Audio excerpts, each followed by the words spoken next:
Friends, அவரைக்காய் வந்து செய்யலான்ட்டுங்க பொரியல். இந்த மாதிரி அறுத்துக்கணுங்க. இதை நல்லா வேக போட்டுக்கணுங்க. வேக போட்டு தாளித்தோம்னா நல்லாயிருக்கும். அப்போவெல்லாம் கிராமத்து சமையலெல்லாம் அப்படித்தாங்க. அவரைக்காய் போட்டு தண்ணி ஊற்றிக்கணும் லைட்டாக. மஞ்சத்தூள்,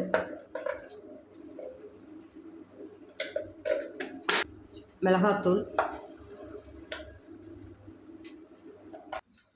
விளக்கெண்ணெய் ஊற்றிக்கணுங்க.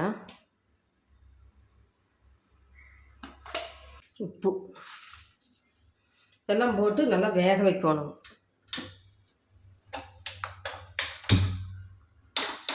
நல்லா வேகணும். தண்ணி அளவாக தாங்க ஊற்றணும், இல்லை சொத சொதன்னு வெந்துடும். இப்படி காய் செஞ்சோம்னா ரொம்ப நல்லதுங்க. நல்லாவும் இருக்கும், டேஸ்ட்டாக இருக்கும். இந்த அவரைக்காய் வந்து இது மாதிரி செஞ்சேன். நல்லா வேகட்டுங்க. அவரைக்காய் வெந்துருச்சுங்க, கொஞ்சம் வேகணுங்க.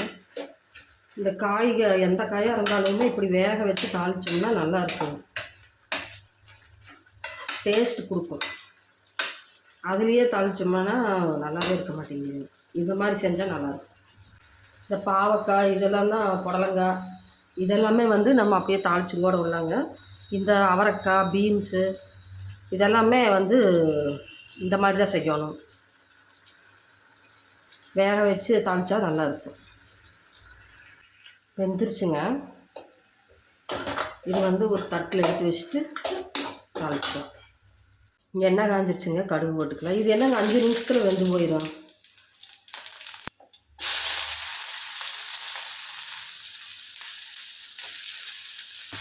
ரொம்ப நேரமெல்லாம் எடுத்துக்காது. அது இதில் வந்து தாளித்து வேகுது, ஆனால் டேஸ்ட்டு கம்மியாக இருக்கும். இப்படி தாளிச்சோம்னா டேஸ்ட்டு நல்லாயிருக்கும். அதே நேரம் தான், அதை விட நேரமே கம்மியாக தான் ஆகும். வெங்காயம் வெந்துருச்சுங்க, வேறு நல்லா வெந்துருச்சு. சுத்தமாக அந்த தண்ணி இல்லாமல் தாளிக்கணும், அப்போ தான் அந்த டேஸ்ட்டாக இருக்கும். சொதன்னு ஒவ்வொருத்தரும் அவரைக்காய் செஞ்சிடலாம், அது நல்லாவும் இருக்கும். இந்த மாதிரி செஞ்சால் தான் நல்லா இருக்கும். பச்சை மிளகா போட்டு நைஸாக வெட்டி போட்டு செய்யலாங்க, இந்த மாதிரி செய்யலாம்.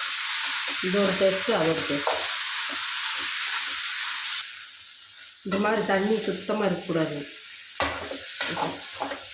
இந்த மாதிரி இருந்தால் தான் அவரைக்காய் நல்லாயிருக்கும். நல்லா வெந்துருச்சு பாருங்கள், நல்லா வெந்துருச்சு பாருங்கள். இந்த மாதிரி நீங்களும் செஞ்சு பாருங்கள் ஒரு தடவை.